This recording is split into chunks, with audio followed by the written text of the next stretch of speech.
Hey everybody, it's Kendra. Welcome to my channel if you're new, and welcome back if you've been here before. My video today is going to be my favorites. We are already at the end of May, and that means we're almost halfway through 2016. What have I been doing with my year? I don't know. It is crazy how fast it is going.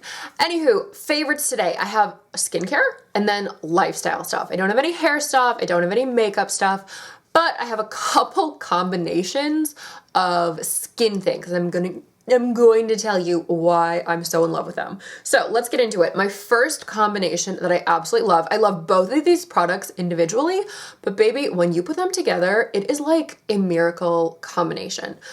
So I have acne prone skin and I definitely break out, and I definitely deal with like breakouts around like my chin, my jawline. So I love to use this like a couple times a week. First, we have the Peter Thomas Roth Therapeutic Sulfur Mask. So this stuff is amazing. It's a clay mask and it has sulfur in it. So this is really good to get in and like kill acne and stuff. And like this by itself is so good. But then once I rinse this off, I like to follow it up with the Alpha H Liquid Laser. I just got this in the mail. I just ordered a new one of these. This is 50 ml. I bought it off of Beauty Bay, which ships out of the UK, which I didn't realize. I was under the impression Beauty Bay was a US site. Maybe it's a US site, but they're still getting their stock of Alpha H from the UK. So it definitely took a while to come, but oh my God, it's so good. I love liquid laser even more now than I had before. I went through a 30 ml container of this. I got a 50 ml. I love it. This is an absolute holy grail product. Both of these are absolute holy grail products. I think liquid laser is great for like maturing, aging skin.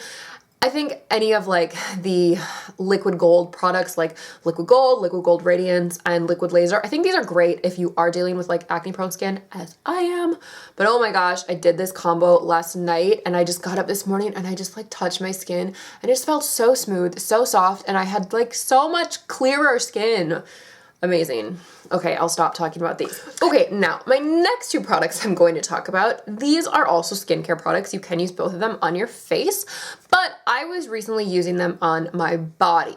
So I mentioned this in my beauty room tour. If you watched that, I had a brief little comment about this product, Cicaplast, and how I had burned my chest. Now, friends, I don't know if you can see, there's like a small burn mark around here.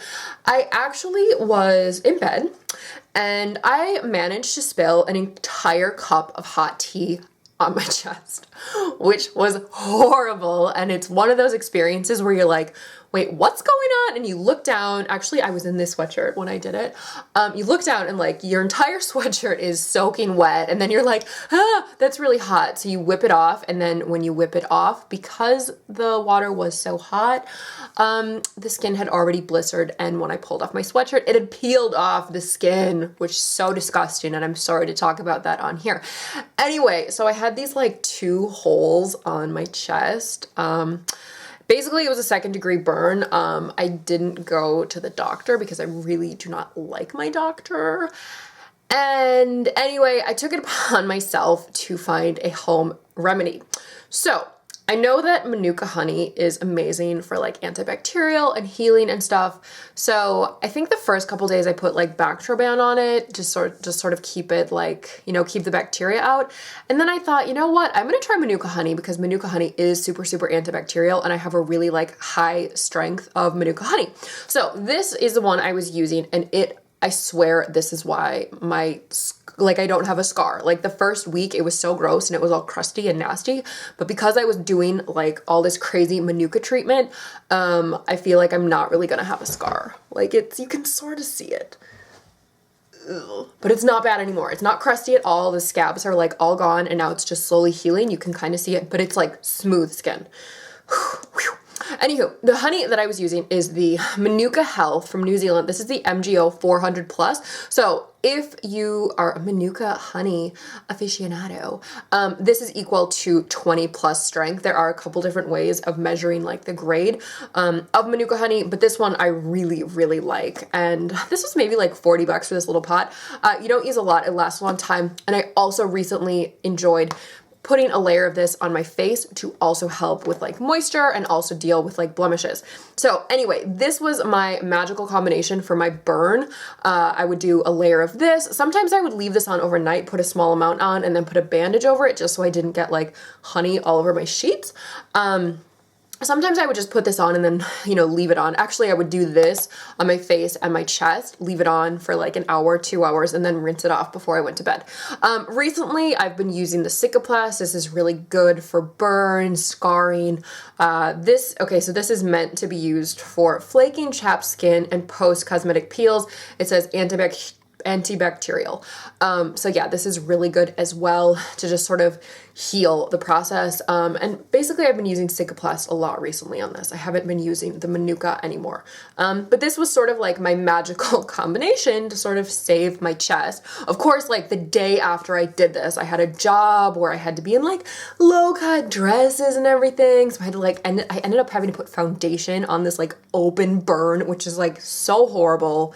But it made it look not so disgusting. But anyway, I rinsed it out really, really well so it didn't get super, super nasty and infected. Okay, so that's it for beauty products. Now, the tea that I actually spilled all over myself, this is totally a favorite because I love it, although I sort of am scared to drink it because I'm kind of paranoid I'm gonna spill it on myself. So this is by the brand Mighty Leaf, and this is their chamomile citrus. If you like chamomile tea, if you like herbal tea, I would highly recommend checking this out.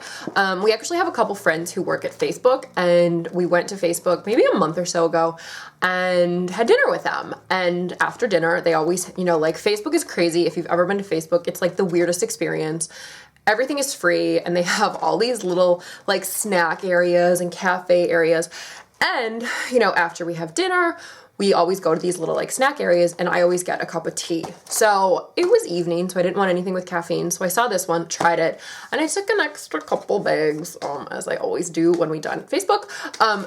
I love it. This is so good. I ended up ordering a 3-pack of this off of Amazon. It's just like a nice chamomile tea, but then because it has like the citrus, it has other nice flavors in it.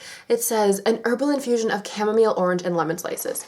Love it. Really, really good. One thing I do notice though, I can't really get 2 cups of tea out of this. Like I'll usually make a big cup of tea out of this, but then if I take out the bag and try to use it again, it's not strong enough to do a second cup. Okay, and then my final 2 things are related to shoes.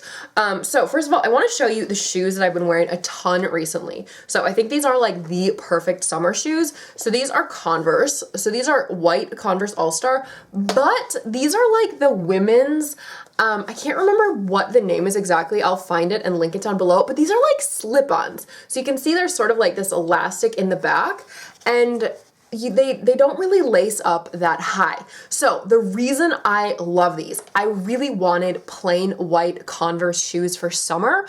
I talked about all these little skirts I picked up, well, my husband picked up for me in France from our friend who sells skirts. I felt like it would be really cute to wear some white Converse All-Stars with those skirts, but I wear a size 11, so I actually ordered these and then a pair of low-top normal Converse in white. Those ones made my feet look like clown feet. Like if you have big feet, wearing white shoes is not going to make your feet look smaller. But these are so, so cute. And I think these, so I did get these in an 11. So these actually do run true to size. But I wear these all the time. They are so bloody cute. I love wearing them. I have these gray jeans I really like to wear them with. That's kind of like my go-to outfit. Like my gray jeans, my white slip-on Converse, some kind of tank top, some kind of top, and then usually a denim jacket. Okay, so with these shoes, it looks super, super cute if you wear them barefoot. But if you wear them barefoot after a few wears, they will end up super, super rank and stinky, and it's gross, especially if you're doing like a ton of walking or it's hot outside. So what I have discovered are these little socks, like these little bitty footy socks that you can't see. Like you cannot see these when you wear these little slip-on shoes, or like, you know, like they work for like Vans or any sort of like slip-on shoe like that. But what I have found, you have to make sure you get the ones that have this little gel tab on the heel, because if you don't get this with the little gel tab, these suckers slip down and they get pushed to the front of your shoe, and it's super, super uncomfortable. So the ones that I have been wearing, these are from Walmart, nothing special, but these are the Ped Ladies. ultra low cut, and it has the gel tab. So I buy them in packs of 3.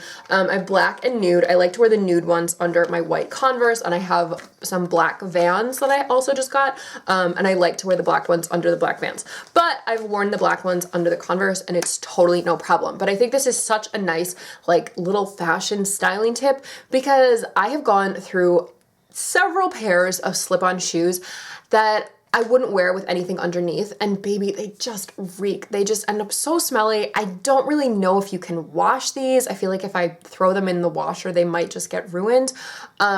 But this is sort of how I am saving them. And I actually also converted my husband to wearing these because he tends to wear espadrilles quite often. But oh my God, espadrilles end up so stinky as well.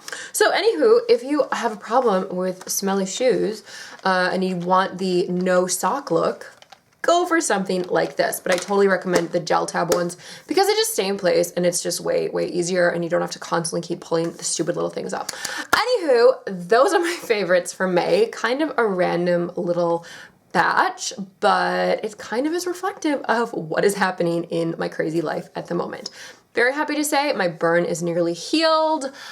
I'm very excited about that. Of course, when I did it, I'm like, of course, Kendra, you did this immediately before summer when you're gonna be wearing like strappy things and low-cut things, but it's okay. All is fine with the world. So anyway, have a fabulous weekend. Thank you so much for watching. Like, comment, subscribe, and I'll see you in my next video.